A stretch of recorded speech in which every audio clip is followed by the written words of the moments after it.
I'm Barry Lessin. I am with Broken No More. I'm an addiction psychologist in private practice in suburban Philadelphia. For decades, I've worked as a traditional addiction therapist. In the last 3 years, my career has made a pretty sharp detour or shift. So for much of my practice, I was experiencing a lot of the pain and frustration alongside with my clients as I was working with them. One client, one family at a time, just trying to provide effective care and trying to help them access effective care.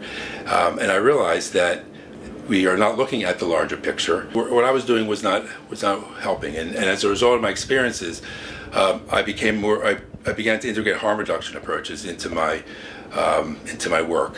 And harm reduction is a way of collaborating with clients, with people, engaging them in treatment and having them be a part of treatment.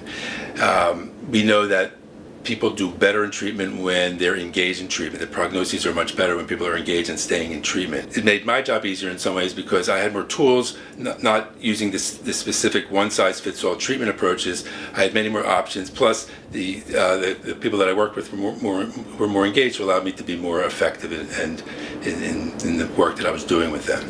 It's not my job to tell the people that I work with what they need to do. And for me, it's very liberating, because when someone relapse or have a slip in the past, I would be like, oh, it's like, what do? They have to stop, or they have to go to rehab, or they have to do this or that.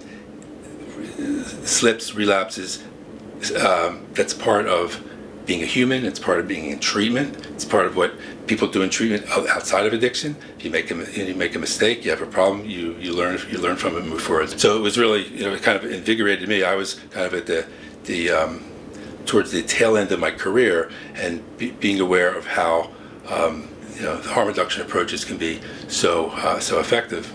It invigorated the work that I'm doing.